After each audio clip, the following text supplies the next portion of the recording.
हो जौना रोग के दवाई न वैदा बताई तब जिहा के लब हो गईल। हेलो दोस्तों, आप सभी का स्वागत है आपके अपने YouTube channel PC online classes में। दोस्तों मैं हूं पवन यादव। दोस्तों आज के इस क्लास में आपको बताने वाले हैं झारखंड के कई एग्जामों में पूछे गए प्रश्न जो बहुत ही महत्वपूर्ण हैं, अपने आप में बहुत इंपॉर्टेंट हैं। तो चलिए मेरे प्यारे भाई बहनों उन प्रश्नों की ओर। तो आज के इस क्लास का पहला प्रश्न है, आज के इस क्लास का पहला प्रश्न कहता है, प्रश्न संख्या 1, झारखंड की सबसे ऊंची पहाड़ी पारसनाथ की ऊंचाई कितनी है? झारखंड की सबसे ऊंची पहाड़ी पारसनाथ की ऊंचाई कितनी है? तो पहला ऑप्शन दिया गया 1365 मीटर, 1344 मीटर, 1378 मीटर, इनमें से कोई नहीं। तो मेरे प्यारे भाई बहन इसका सही जवाब होगा 1365 मीटर, है ना। झारखंड की सबसे ऊंची पहाड़ी पारसनाथ की जो ऊंचाई है वो 1365 मीटर है, याद रखेंगे। अब मेरे प्यारे भाई बहनों इस प्रश्न से संबंधित कुछ महत्वपूर्ण बातें यहां पर दी गई हैं। जैसे पहला पॉइंट कहता है पारसनाथ पहाड़ी की ऊंचाई 4478 फीट है ना। पारसनाथ पहाड़ी की जो ऊंचाई है वो कितना है? 4478 फीट है। लेकिन अगर मीटर में आपसे पूछेगा तो मीटर कितना ऊंचाई है इसका? 1365 मीटर ऊंचाई है। किसकी? तो पारसनाथ पहाड़ी की। वही दूसरा पॉइंट, पारसनाथ पहाड़ी झारखंड के गिरिडीह जिले में स्थित है। ये जो पहाड़ी है पारसनाथ की पहाड़ी, ये झारखंड के गिरिडीह जिले में स्थित है ना। तीसरा पॉइंट कहता है पारसनाथ पहाड़ी जैनियों के तीर्थ स्थल के रूप में विख्यात है। मेरे प्यारे भाई बहनों ये जो पारसनाथ की पहाड़ी है ये जैनियों के तीर्थ स्थल के रूप में विख्यात है, याद रखेंगे। जैनियों के तीर्थ स्थल के रूप में विख्यात है कौन? पारसनाथ की पहाड़ी। क्योंकि मेरे प्यारे भाई बहनों जैन धर्म के बहुत सारे मंदिर पारसनाथ की पहाड़ी पर स्थित है, जिसके कारण ये जैन धर्म का तीर्थ स्थल के रूप में क्या है? विख्यात है ना। चलिए अगला पॉइंट की ओर चलते हैं। यहां जैनियों के 23वें तीर्थंकर पार्श्वनाथ, जैनियों के 23वें तीर्थंकर कौन थे? पार्श्वनाथ थे, है ना। पार्श्वनाथ का निर्माण 717 ईसा पूर्व में हुआ था। यह पारसनाथ की पहाड़ी पर निर्वाण प्राप्त करने वाले अंतिम तीर्थंकर थे, है ना। मेरे प्यारे भाई बहनों यहां पर जैनियों के 23वें तीर्थंकर पार्श्वनाथ जिनको निर्वाण प्राप्त हुआ था कब? 717 ईसा पूर्व में। 717 ईसा पूर्व में जो है ये जैनियों के 23वें तीर्थंकर को पारसनाथ की पहाड़ी पर निर्वाण प्राप्त हुआ था, है ना। यह पारसनाथ की पहाड़ी पर निर्वाण प्राप्त करने वाले ये जो पार्श्वनाथ है ये पारसनाथ की पहाड़ी पर अंतिम तीर्थंकर थे जैनियों के जो निर्वाण प्राप्त किए थे। कहां पर? पारसनाथ की पहाड़ी पर। तो याद रखेंगे जैनियों के 23वें तीर्थंकर थे कौन? पार्श्वनाथ, जिनको 717 ईसा पूर्व में निर्वाण प्राप्त हुआ था। कहां? पारसनाथ की पहाड़ी पर। ये जैनियों के अंतिम तीर्थंकर थे जिनको पारसनाथ की पहाड़ी पर निर्वाण प्राप्त हुआ था, है ना। चलिए इतना बात तो समझ में आ गई है पॉइंट।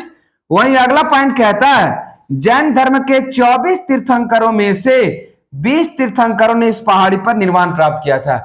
जैन धर्म के कुल 24 तीर्थंकर हुए, है ना, जिनमें से 20 तीर्थंकरों को पारसनाथ की पहाड़ी पर निर्वाण प्राप्त हुआ है, ज्ञान की प्राप्ति हुई है।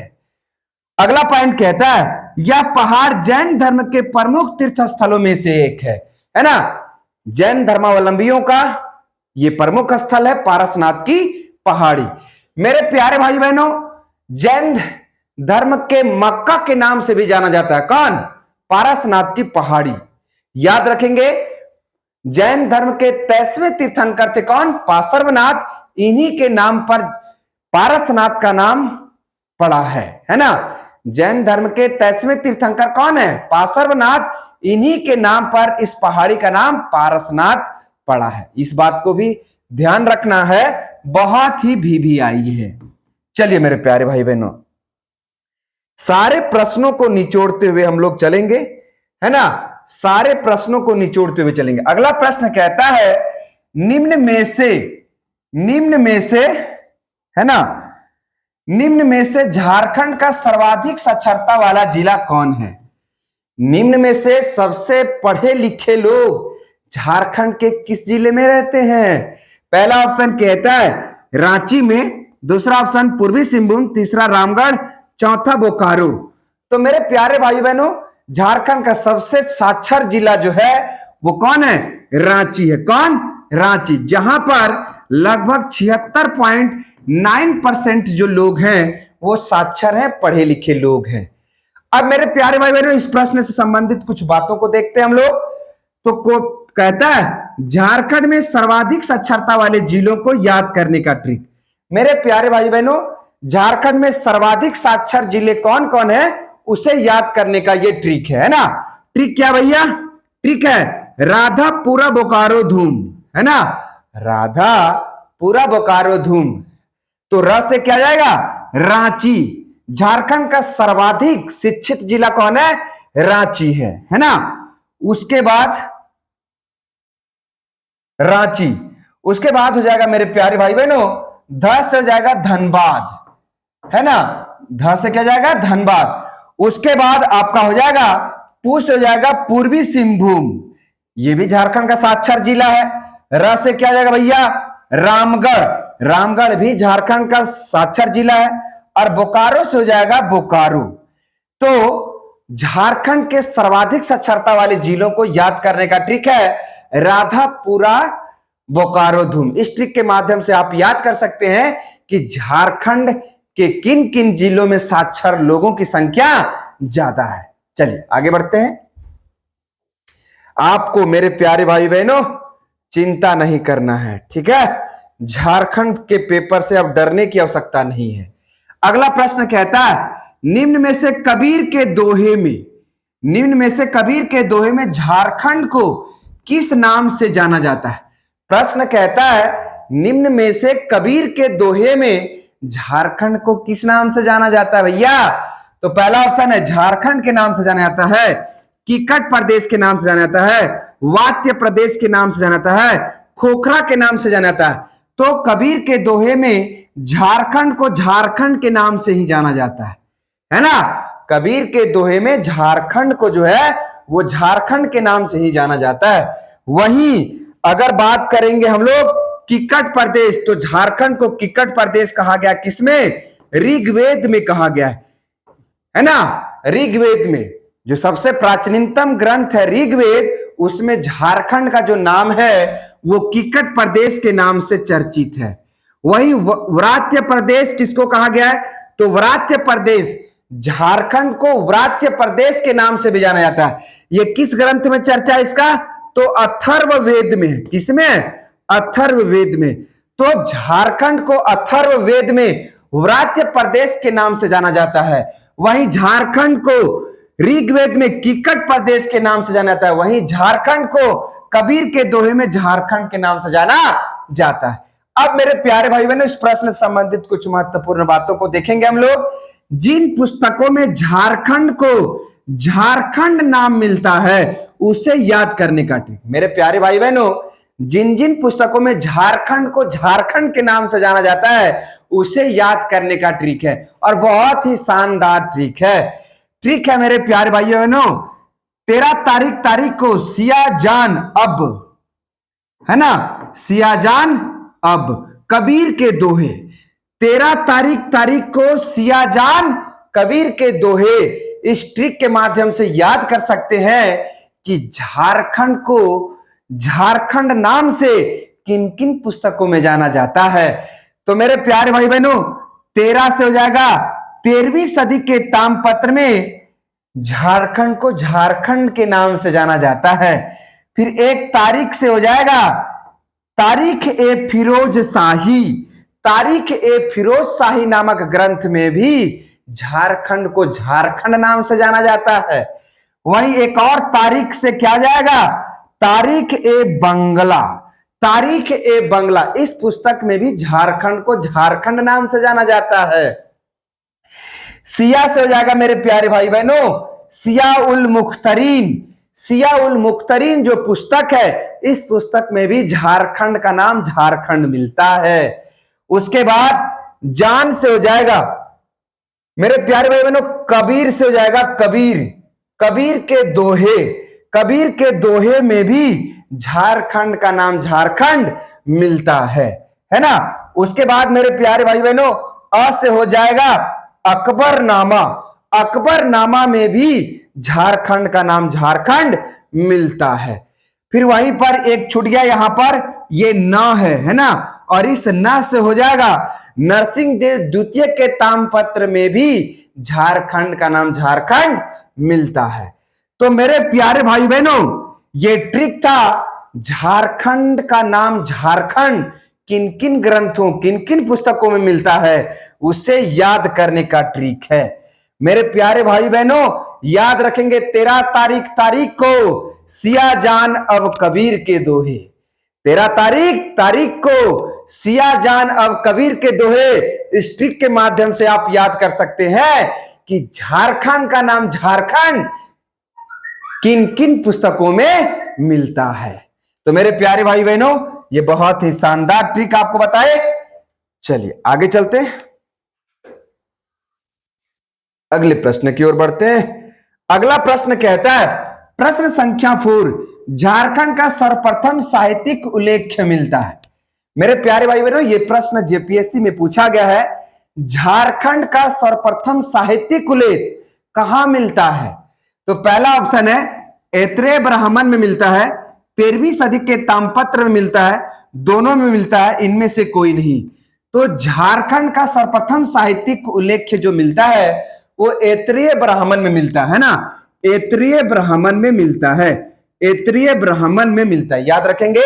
तो झारखंड का सर्वप्रथम साहित्यिक उल्लेख कहां मिलता है, तो ऐत्रेय ब्राह्मण में मिलता है। वहीं झारखंड शब्द का प्रथम पुरातात्विक प्रमाण कहां से मिलता है, तो 13वीं सदी के ताम्रपत्र से मिलता है, याद रखेंगे। यह भी बहुत इंपॉर्टेंट प्रश्न है, झारखंड शब्द का पुरातात्विक प्रमाण हमको कहां से मिलता है, तो 13वीं सदी के ताम्रपत्र से मिलता है, 13वीं सदी के ताम्रपत्र से मिलता है। चलिए आगे बढ़ते हैं। क्वेश्चन नंबर 5 कहता है, छोटा नागपुर काश्तकारी अधिनियम, अधिनियम यहां याद रखेंगे, अधिनियम झारखंड में कब आया। छोटा नागपुर काश्तकारी अधिनियम झारखंड में कब आया। तो पहला ऑप्शन है 1909 में आया, 1910 में आया, 1911 में आया, 1912 में आया। तो मेरे प्यारे भाई बहनों, छोटा नागपुर काश्तकारी अधिनियम जो है वो झारखंड में 1908 में आया था। कब आया था, 1908 में, याद रखेंगे। मेरे प्यारे भाई बहनों, छोटा नागपुर काश्तकारी अधिनियम झारखंड में कब आया, तो 1908 में आया, याद रखेंगे। अब इस प्रश्न से संबंधित कुछ महत्वपूर्ण बातें हैं। इस अधिनियम में कुल 271 धाराएं हैं। छोटा नागपुर काश्तकारी अधिनियम में कुल कितनी धाराएं हैं, 271 धाराएं हैं, याद रखेंगे, जिसमें विभिन्न नियम और कानून का प्रावधान किया गया है। मेरे प्यारे भाई बहनों, छोटा नागपुर काश्तकारी अधिनियम कब आया, 1908 में आया। इसमें 271 धाराएं हैं, जिसमें विभिन्न प्रकार के नियम कानूनों की चर्चा की गई है। अगला पॉइंट, छोटा नागपुर काश्तकारी अधिनियम में कुल 19 अध्याय हैं। ये जो छोटा नागपुर काश्तकारी अधिनियम है, इसमें कुल 19 चैप्टर है, 19 अध्याय हैं, याद रखेंगे। क्वेश्चन कभी कभी पूछ देता है कि छोटा नागपुर काश्तकारी अधिनियम में कुल कितनी धाराएं हैं, तो याद रखेंगे 271। पूछ देता है छोटा नागपुर काश्तकारी अधिनियम में कुल कितने अध्याय हैं, कितने चैप्टर्स हैं, तो 19 चैप्टर्स हैं, 19 अध्याय हैं, याद रखेंगे। चलिए अगला प्रश्न कहता है, क्वेश्चन नंबर 6, सीएनटी एक्ट का मुख्य उद्देश्य क्या था। ये जो सीएनटी एक्ट है, इसका मुख्य उद्देश्य क्या था। पहला ऑप्शन, छोटा नागपुर में भूमि संबंधी विवादों को समाप्त करना, ये बात सही है। जनजाति विद्रोहों को नियंत्रित करना, ये भी इसका उद्देश्य है। जनजाति समुदायों के भूमि संबंधी अधिकारों की रक्षा करना, ये भी सही है। जनजातियों को भूमि संबंधी मालिकाना हक प्रदान करना, ये भी सही है। इसका आंसर जाएगा इनमें से सभी। मेरे प्यारे भाई बहनों, इनमें से सभी सीएनटी एक्ट का मुख्य उद्देश्य था। चल आगे बढ़ते हैं। क्वेश्चन नंबर 7वां कहता है संथाल परगना काश्तकारी अधिनियम कब लाया गया? पहला ऑप्शन 1949, 1950, 1965, इनमें से कोई नहीं। तो संथाल परगना टेनेंसी एक्ट, संथाल परगना काश्तकारी अधिनियम कब लाया गया? 1949 में लाया गया। कब लाया गया? 1949 में लाया गया। मेरे प्यारे भाई बहनों, इस प्रश्न से संबंधित कुछ बातें हैं। संथाल परगना काश्तकारी अधिनियम में कुल 9 अध्याय हैं। ये जो संथाल परगना काश्तकारी अधिनियम है, इसमें कुल कितने चैप्टर्स हैं? 9 चैप्टर्स हैं, 9 अध्याय हैं और 72 धाराएं वर्णित हैं, है ना मेरे प्यारे भाई बहनों। संथाल परगना काश्तकारी अधिनियम में कुल मिला के 9 चैप्टर्स हैं और 72 धाराएं हैं। याद रखेंगे कितने धाराएं हैं? 72 धाराएं। तो क्वेश्चन पूछता है संथाल परगना काश्तकारी अधिनियम में कुल कितनी धाराएं हैं? तो 72। कितने अध्याय हैं? तो आपको याद रखना है कि 9 अध्याय हैं। चलिएगा अगले प्रश्न की ओर चलते हैं। अगला प्रश्न है क्वेश्चन नंबर 8। झारखंड के किस जिले में हिजला मेला का आयोजन किया जाता है? मेरे प्यारे भाई बहनों, झारखंड के किस जिले में हिजला मेला का आयोजन किया जाता है? पहला ऑप्शन है रांची, दुमका, सिमडेगा, गुमला। तो इसका सही जवाब होगा दुमका। झारखंड के दुमका जिले में हिजला मेला का आयोजन किया जाता है। अगला पॉइंट है इस प्रश्न से संबंधित बातें। हिजला, हिजला हो जाएगा यहां पर। हिजला शब्द हिजलोपाइट नामक खनिज का संक्षिप्त रूप है जो संथाल परगना की पहाड़ियों में प्रचुर मात्रा में पाए जाते हैं। ये जो हिजला शब्द है ना मेरे प्यारे भाई बहनों, ये हिजलोपाइट नामक खनिज से निकला हुआ है ना, जो संथाल परगना के पहाड़ियों में ये खनिज बहुत मात्रा में पाया जाता है। अगला पॉइंट, यह मेला मयूराक्षी नदी के किनारे आयोजित किया जाता है ना। ये जो हिजला मेला है ये मयूराक्षी नदी के किनारे लगता है। मयूराक्षी नदी कहां से निकलती है? त्रिकुट पर्वत देवघर से निकलती है ना। याद रखेंगे इस प्रश्न को, बहुत इंपॉर्टेंट है। चलिए आगे बढ़ते हैं। प्रश्न संख्या 9 कहता है झारखंड के किस जिले से शंख नदी का उद्गम होता है? झारखंड के किस जिले से शंख नदी का उद्गम होता है? पहला चैनपुर, गुमला से, दुमका से, लोहरदगा, रांची। तो इसका सही जवाब होगा शंख नदी कहां से निकलती है? तो चैनपुर, गुमला से निकलती है। प्रश्न से संबंधित महत्वपूर्ण बातें। शंख नदी दक्षिणी कोयल नदी में जाकर मिल जाती है। ये जो शंख नदी है, ये शंख नदी किस नदी में जाकर मिल जाती है? दक्षिणी कोयल नदी में जाकर मिल जाती है। कौन? शंख नदी। अगला पॉइंट है शंख नदी की लंबाई 240 किलोमीटर है। इसका अपवाह गुमला जिले में है ना। मेरे प्यारे भाई बहनों, ये जो शंख नदी चैनपुर, गुमला से निकलती है, ये अपना जल उत्तरी कोयल नदी में जाकर क्या कर देती है? विसर्जित कर देती है। इसकी कुल लंबाई 240 किलोमीटर है और ये नदी जो बहती है, ये नदी बहती है सिर्फ और सिर्फ गुमला जिले में। कौन? शंख नदी। याद रखेंगे। चलिएगा अगले प्रश्न की ओर चलते हैं। अगला प्रश्न है मेरे प्यारे भाई बहनों, प्रश्न संख्या 10। झारखंड का सबसे ऊंचा जलप्रपात झारखंड के किस जिले में स्थित है? झारखंड का सबसे ऊंचा जलप्रपात झारखंड के किस जिले में स्थित है? तो पहला ऑप्शन है लातेहार, पलामू, गढ़वा, इनमें से कोई नहीं। तो इसका सही जवाब होगा लातेहार। झारखंड का सबसे ऊंचा जलप्रपात झारखंड के किस जिले में स्थित है? तो लातेहार जिले में स्थित है। अब मेरे प्यारे भाई बहनों, इस प्रश्न से संबंधित बातें। झारखंड का सबसे ऊंचा जलप्रपात बूढ़ाघाट जलप्रपात है जो लातेहार जिले में स्थित है ना। झारखंड का सबसे ऊंचा जलप्रपात बूढ़ाघाट जलप्रपात है जो झारखंड के लातेहार जिले में स्थित है। अगला प्रश्न यहां से बन जाएगा, झारखंड के उत्तरी कोयल नदी पर स्थित है। ये जो बूढ़ाघाट जलप्रपात है, ये झारखंड के उत्तरी कोयल नदी पर स्थित है। कौन? बूढ़ाघाट जलप्रपात, जिसकी लंबाई 137 मीटर है, 450 फीट है। इसकी लंबाई कितनी है? तो 137 मीटर 450 फीट इसकी ऊंचाई। किसका? बूढ़ा घाघ जलप्रपात का। किस नदी पर है? उत्तरी कोयल नदी पर है ना। कहां पर है? तो लातेहार जिले में।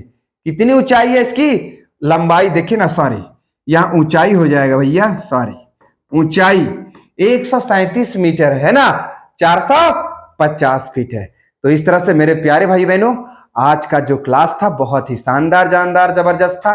पुनः हम लोग मिलते हैं अगले क्लास में बेहतरीन प्रश्नों के साथ। तब तक के लिए आप सभी को जय हिंद, जय भारत।